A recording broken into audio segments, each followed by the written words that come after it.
Tu dis toujours it's easy, stop. Si tu veux parler comme un vrai Américain, il faut varier tes expressions. Aujourd'hui, je vais te montrer 10 façons naturelles et puissantes pour dire c'est facile en anglais. Et la numéro 7 va te surprendre. Let's go!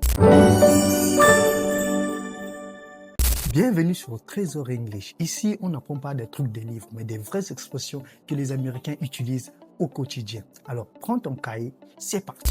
La première expression pour dire que la chose est super facile en anglais, en tout cas celle-là, je l'utilise beaucoup. Je l'utilise beaucoup pour dire que la chose est super simple.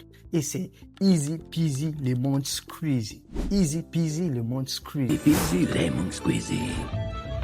Easy peasy. Easy peasy lemon squeezy. Donc c'est une expression très drôle et enfantine pour dire que la chose est super simple. C'est beaucoup plus utilisé par des enfants ou entre amis. Par exemple, your homework is easy peasy. Your homework is easy peasy. Ton devoir est super simple. Il n'y a rien de compliqué. Et la deuxième expression, nous avons a piece of cake. A piece of cake. It's a piece of cake. A piece of cake. Ce n'est pas a piece of cake, mais a piece of cake. A piece of cake. A piece of cake. Piece of cake. Rags, come on, do it. It'll be a piece of cake. But believe me, with your dance background, it'll be a piece of cake.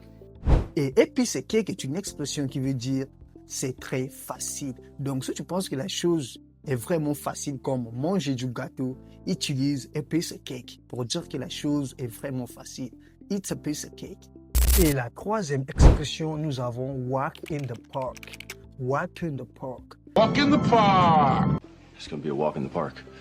There should be a walk in the park. C'est une expression qui veut dire facile qu'une promenade. Donc, si tu penses que la chose était tellement simple qu'une promenade, utilise walk in the park. Par exemple, your exam was a walk in the park. Your exam was a walk in the park. Donc, ton examen était facile comme une promenade. C'était facile comme une promenade. Donc, utilise walk in the park. Et la quatrième façon pour dire que la chose est facile en anglais, nous avons child's play. Child's play. Child's play. It's child's play. Last year was child's play. Cela signifie que la chose est tellement facile qu'un enfant peut le faire.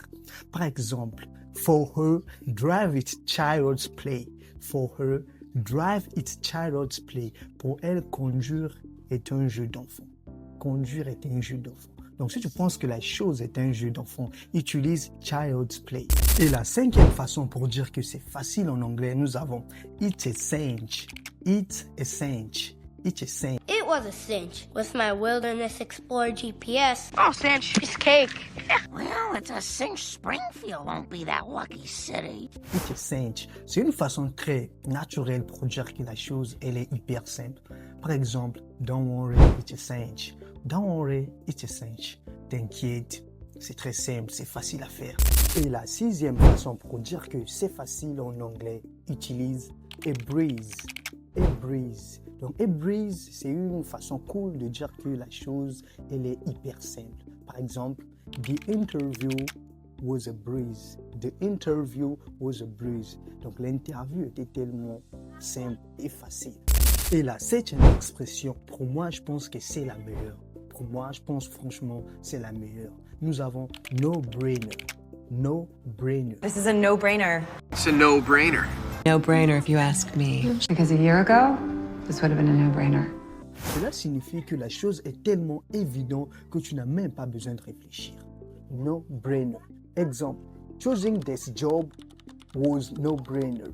Choosing this job was no-brainer. Donc, choisir ce travail était tellement évident que tu n'avais même pas besoin de réfléchir. No-brainer. Pour moi, je pense que c'est la meilleure. Et la huitième expression, nous avons no big deal. No big deal. Hey, no big deal. No big deal, all right? Donc, cela veut dire que la chose n'est rien de spécial. Tu n'as pas paniqué au fait. No big deal. Par exemple, don't worry, it's no big deal. Don't worry, it's no big deal. T'inquiète, ce n'est rien d'important, ce n'est rien de spécial. Et la neuvième expression pour dire que c'est facile en anglais, nous avons it's simple. It's simple. Déjà, comme toi-même tu l'entends, it's simple. Donc, cela veut dire que la chose est facile, simple. classique mais efficace. It's simple. Et enfin, la 10e expression, nous avons no sweat. No sweat. No sweat. No sweat. No sweat. Donc, c'est une expression qui veut dire même pas une goutte de sueur. Donc, la chose est tellement simple à faire que tu n'as même pas besoin de transpirer. No sweat. Par exemple, I can help you. No sweat. I can help you. No sweat. Je peux t'aider. T'inquiète. C'est facile. Maintenant, dis-moi en commentaire quelle expression vas-tu utiliser cette semaine. Et si tu veux vraiment parler comme un vrai Américain, arrête de répéter les mêmes mots. C'est ce qui fait la différence entre un débutant et une personne qui parle vraiment anglais. Abonne-toi pour plus d'expressions. On se retrouve sur une prochaine vidéo. C'était Trésor B, your English coach.